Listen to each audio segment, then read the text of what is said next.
நான் உரையாற்ற வேண்டியதில்லை. மேலதாரங்களில் 2 வகை மேலதாரம் உண்டு. ஒன்று பத்மஸ்ரீ பழனிவேலு மாதிரி எப்போதாவது விசேஷத்துக்கு அழைக்கப்படுகிற விசேஷ மேலதாரங்கள். இன்னொன்று எப்போதும் அழைத்துக் கொள்கிற உள்ளூர் மேலதாரம். நான் உள்ளூர் மேலதாரம் செல்வபந்தரை சிறப்பு மேலதாரம். அதனால என்னுடைய கச்சேரி எப்போது வந்தாலும் வைத்துக் கொள்ளலாம். அவருடைய கச்சேரி எப்போதாவது மாவட்ட வாரியாக சென்று நிறுத்த முடியும். அந்த வகையில் ஒவ்வொரு மாநிலத்திலும் பொறுப்பேற்றவர்கள் நாங்கள் எல்லாம் முன்னாலே என்ன செய்தோமோ அதைத்தான் அவர் பின்னோடியாக செய்து வருகிறார். ஒவ்வொரு மாநில தலைவர்களும் பொறுப்பேற்றவர்கள் அரசியல் ரீதியாக மாநில அளவிலே மாவட்ட அளவிலே சில மாற்றங்களை செய்வது வழக்கம். அதே மாதிரி அவர் பொறுப்பேற்றவர்கள் மாநில அளவிலே நிர்வாகிகளையோ மாவட்ட அளவிலே நிர்வாகிகளையோ நேருக்கு வேண்டி வரும்போது சென்னையிலேயே அறையிலே இருந்து கொண்டு செய்ய முடியாது. அதனால் தமிழ்நாடு முழுவதும் சுற்றுப்பயணம் மேற்கொண்டு எல்லா மாவட்டங்களிலும் இருக்கக்கூடிய உங்களை போன்ற நிர்வாகிகள் எல்லாம் அழைத்து உங்களுடைய கருத்துக்களை எல்லாம் கேட்டு அந்த கருத்துக்களுடைய அடிப்படையில் அவர் எதிர்காலத்தில் எடுக்க வேண்டிய முடிவுகளை எடுப்பதற்காக மாவட்டந்தோறும் இந்த சுற்றுப்பயணத்தை மேற்கொண்டிருக்கிறார். வெற்றிகரமாக மேற்கொண்டு வருகிறார். மாநில காங்கிரஸ் தலைவர்களாக இருந்தவர்களிலேயே கடந்த 20 ஆண்டுகளிலே இளைஞர் அவர்தான். என்னை காட்டிலும் இளமோரை காட்டிலும் தங்கமாவை காட்டிலும் அண்ணன் நம்முடைய கோரி அனந்தரத்தை காட்டிலும் கிருஷ்ணசாமி காட்டிலும் இப்படி ஒவ்வொருத்தரும் ஒரு 6-7 மாநில தலைவர்களில் எங்களை விட வயதில் இளையவர் அவர்.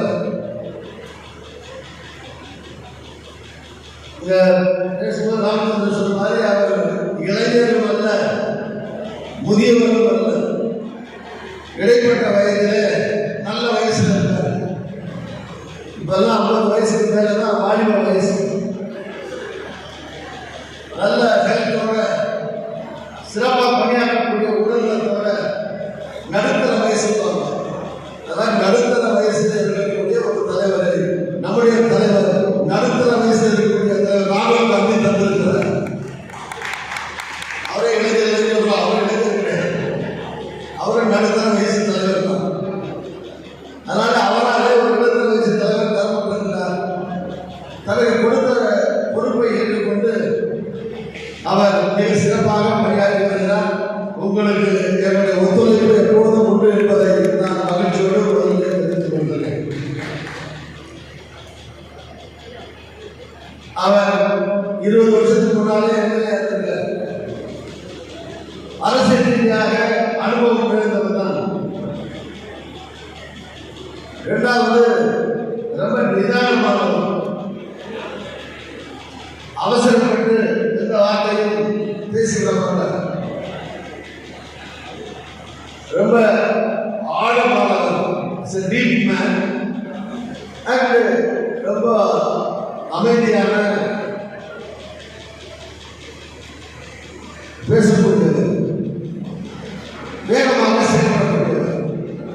அவருடைய தலைமையில் காங்கிரஸ் கண்டிப்பாக மேலும் வளர வேண்டும், அது எந்த சந்தேகமும் இல்லை. மாநில தலைவரை பொறுத்தவரைக்கும் அகில இந்திய தலைவர் ராகுல் காந்தி அவர்களை பொறுத்தவரைக்கும் 2 முறை அவர் மேற்கொண்ட நடைபயணத்தால் காங்கிரஸ் கட்சி வளர்ச்சி அடைந்திருக்கிறது, பலம் அடைந்திருக்கிறது. அவருடைய பயணத்தால் பலம் அடைந்திருக்கிறது. இதன் மூலமாக ராகுல் காந்தியுடைய புகழும் செல்வாக்கும் பெருமையும் அவருடைய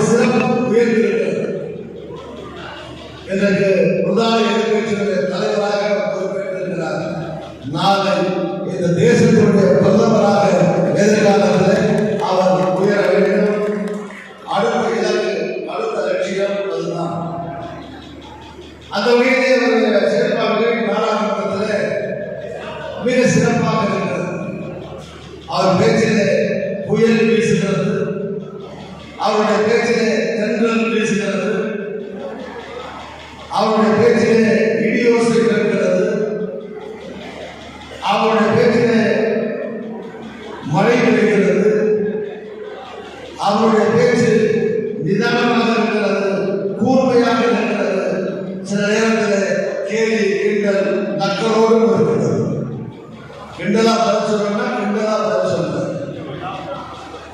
இந்த நாடாளுமன்றத்தினுடைய முதல் முறை மிக அற்புதமாக அமைந்திருந்தது.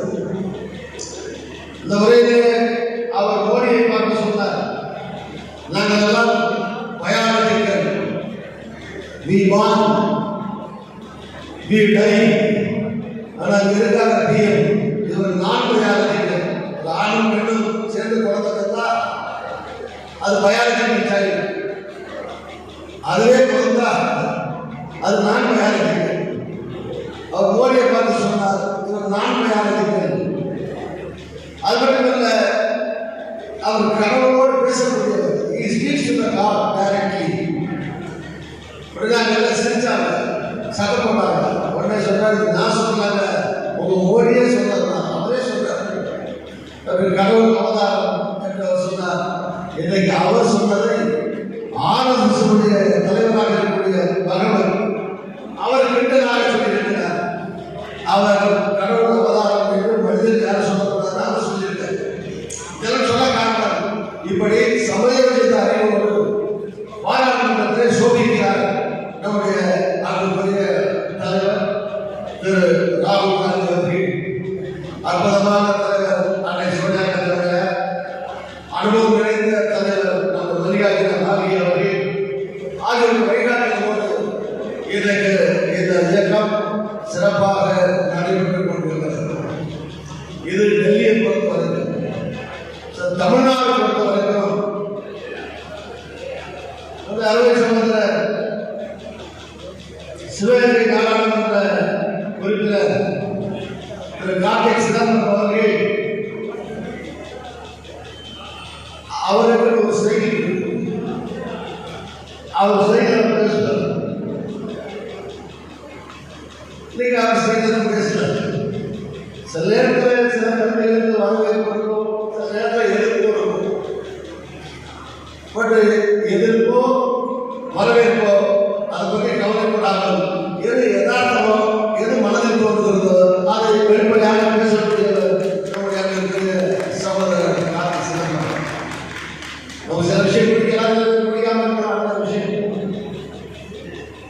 ஆனால் என்ன சொல்லணுமோ அதை தைரியமாக துணிச்சலாக சொல்றாரு.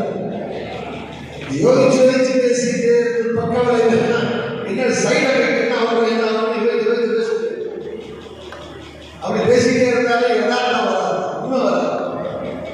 அதனால சைடு எஃபெக்ட் பற்றி கவலைப்படாம பாட்டு அவர் சைடு அடிச்சு விட்டு போட்டு அப்படி அடிச்சு விட்டு போனாலும் 2வது சீட்டு வாங்கி பேசிட்டாரு. அது வேற விஷயம். அதனால ரொம்ப யோசிச்சு நாங்களாம் பேசி சீட்டை அது வேற விஷயம்.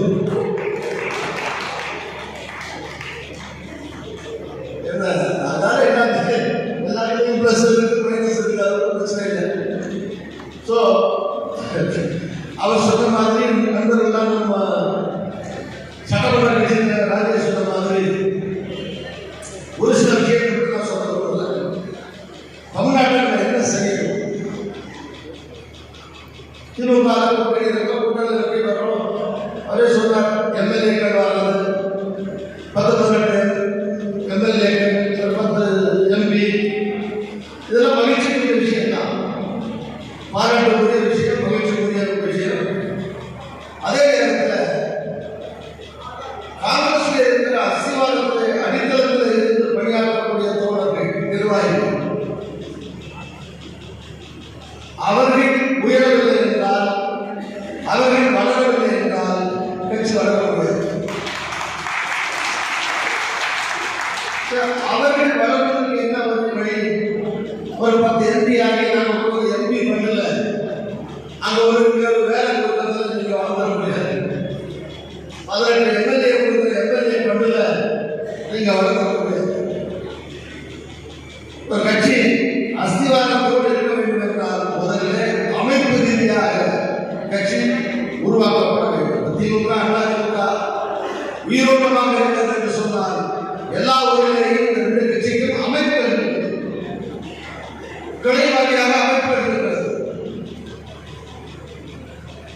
காங்கிரஸ் கட்சிக்கும் அதுபோல 13,000க்கும் மேற்பட்ட பஞ்சாயத்துகளில் எல்லா பஞ்சாயத்துகளிலேயும் கட்சியினுடைய அமைப்பு கிளை உருவாக்கப்பட வேண்டும். யாரையும் கேட்டு நிற்க வேண்டிய அவசியம் கிடையாது. அதனால அங்கே இருக்கிற வட்டார தலைவர்கள் மாவட்ட தலைவர்கள் சேர்ந்து இப்போதே பஞ்சாயத்தில் யார் இருக்கிறது, பஞ்சாயத்து பிரசிடென்ட் எந்தெந்த வார்டில் யார் போட்டி போடுறது என்பதை அங்கே நீங்கள் தேர்வு செய்ய வேண்டும். பஞ்சாயத்து போர்டு மெம்பர் பதவி கூட ஒரு கௌரவமான பெரிய பதவி தான். பஞ்சாயத்து போர்டு பிரசிடென்ட் பதவி என்பது சாதாரணமான பதவி அல்ல. இந்திய ஜனாதிபதிக்கு செக்கில் பவர் கிடையாது, போன்ற பெயர் போன்ற பவர் கிடையாது. கிராம பஞ்சாயத்து செக் போடுவது உங்களுக்கு அதிகாரம் இருக்கிறது. மத்திய மாநில அரசு டைரக்டா பஞ்சாயத்துக்கே பணம் தருகிறது. நீங்க கொலை பண்ணலாம், பைப் போடலாம், ரோடு போடலாம், என்ன வேணாலும் பஞ்சாயத்து பண்ணலாம். அந்த பண்டை நீங்க மக்களுக்காக பயன்படுத்தலாம். ஊராட்சி ஒன்றிய பெருந்தலைவர் ஒரு பெரிய கட்டடம், கார், ஜீப்பு, ஒரு வீடியோ, அதுக்கு இன்ஜினியர்ஸ், எக்ஸ்டென்ஷன் ஆபீசர், வரிசையான அமைப்புக்குள்ள மத்திய அரசு மாநில அரசு தருகிற பல கோடி பணம். ஒரு தடவை யூனியன் சேர்மன் ஆகிட்டா சில பேர் வீடு வீட்டுலாம் காது வாங்கிடலாம். உங்களை அப்படி வாங்க சொல்லுங்க. ஆனால் அந்த யூனியன் சேர்மன் பதவி இருந்தால் அந்த யூனியனுக்குள்ள நீங்க தான் ராஜா. எம்எல்ஏ இருக்கலாம், மந்திரியாக இருக்கலாம். மந்திரி எம்எல்ஏ தாண்டி கூட, எம்பி எம்எல்ஏ மந்திரியாக தாண்டி கூட ஒரு யூனியன் சேர்மன் யூனியன் சேர்க்க முடியும். இதோடைய அனுபவத்தை சொல்றேன். நான் ஆண்டுகள் எம்எல்ஏ இருந்தேன். ராமச்சந்திரன் எம்எல்ஏ இருக்கும் போது கூட எங்கெல்லாம் பஞ்சாயத்து பிரசிடென்ட் நமக்கு வேண்டிய ஆள் இருந்தாலும், ஏதாவது பஞ்சாயத்து நமக்கு வேண்டிய பிரசிடென்ட் சொன்னா அங்கே நமக்கு ஓட்டு கண்டிப்பா அந்த மூன்று ஜாஸ்தி. பஞ்சாயத்து பிரசிடென்ட் கணக்கு பார்த்தீங்கன்னா எம்எல்ஏ ஒரு பிரசிடென்ட் காங்கிரஸ்காரர் இல்லை நியூட்ரலாக கூட நம்ம ஆதரிக்கிறார். அப்படி இருந்தால் அந்த பஞ்சாயத்துல கண்டிப்பா சட்டமன்ற தேர்தல், நாடாளுமன்ற தேர்தலில் மெஜாரிட்டி ஓட்டு நமக்கு தான். சந்தேகம் இருந்தாலும் காங்கிரஸை காட்டுக் கொண்டிருப்பவர்கள் தலைவர்கள் கீழே இருக்கிற தொண்டர்கள், கீழே இருந்து கஷ்டப்படுகிற தொண்டர்கள். அந்த தொண்டர்கள் ஏதாவது பதிவு பெற வேண்டாமா? எத்தனை காலம் தான் இந்திய பிள்ளைங்க வேலை பார்த்து எத்தனை காலம் தான் பஞ்சாயத்து பிரசிடென்ட் கூட வர முடியாம, ஒரு ஒன்றிய குழு உறுப்பினர் கூட வர முடியாம, பஞ்சாயத்து ஆபீஸுக்கு வெளியே நின்று எத்தனை காலம் தான் கட்டணத்தை வேடிக்கை பார்த்துவிட்டது. இந்த பொறுப்புகளில் எல்லாம் வந்தால்தான் முன்னாடி பேசிய நண்பர்கள் சொன்ன மாதிரி காங்கிரஸ் இன்னும் வேகமாக வளர முடியும்.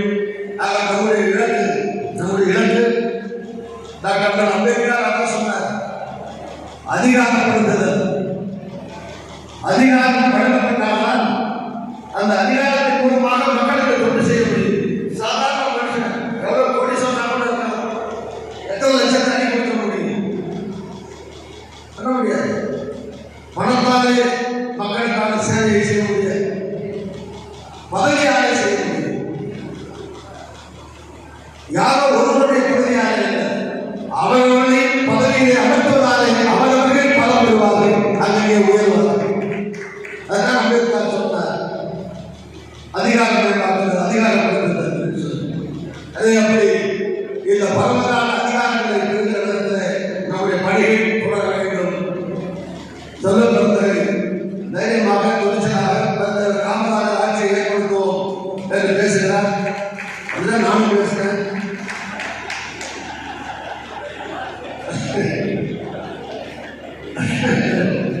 அதனால பதவி வரும்போம் அது பிரச்சனை. நான் கூட காங்கிரஸ் சேர்க்கும்போது எம்பியாக சேர்ந்தேன். இப்ப சும்மா தான் இருக்கேன். 5 வருஷம் 5 ரூபா மெம்பராக தான் இருந்தேன். அப்புறம் தான் நகரத்தை செயலாளர் போட்டார். அப்புறம் தான் மாநில தலைவராக, அப்புறம் 5 வருஷம் இருக்காங்க. இப்போ 2 5 வருஷம் நீங்களும் நாங்கள் ஒன்று தான். எல்லாம் அடிப்படை வீட்டு நாங்கள் அடிப்படை வீட்டு தான். அதனால ஒன்றும் பிரச்சனை இல்லை. அது வீடு வரும் போகும். ஒரு வருத்தம் என்னன்னா பதவியில் வரும் போகும், வாய்ப்பு வரும் போகும், ஜெயிக்கலாம் தோக்கலாம், நின்று கூட தோக்கலாம், நின்று ஜெயிக்கலாம். ஆனா யாருடைய சதியாக யாரும் பரிகாரம். அதுதான் அப்படி யாராவது சதி பண்ணி ஒரு மனுஷனை வீட்டில் வச்சா, அது என்ன வீட்டில் வச்சா கண்டிப்பா அது முடியவே முடியாது என்பதை தெரிவித்துக் கொண்டு அதான் கடைசி ஆய்வாளர் முழுவதும் அரசியல் தான். மக்களுக்காக தொடர்ந்து பணியாற்றுவேன். இந்த புதுக்கோட்டை மாவட்ட மக்களுக்கு ஒன்று செய்ய வேண்டியிருக்கிறது. அது என்னவென்றால், மெலட் பேசும்போது சொன்னார், புதுக்கோட்டை ராஜகோபால தொண்டைமான் 550 சமஸ்தானங்கள் இருந்தது. இந்தியா சுதந்திரம் அடைந்த போது புதுக்கோட்டை ஒரு தனி நாடு. புதுக்கோட்டை மகாராஜா பதவியிலே தனி நாடாக இருந்தது. 1952 வல்லரசு எழுதி 52 இருந்து டீலிமிட்டேஷன் வர வரைக்கும் விமானத்தில் இருந்து 4 இருந்து 60 வரைக்கும் தொடர்ந்து எம்பி.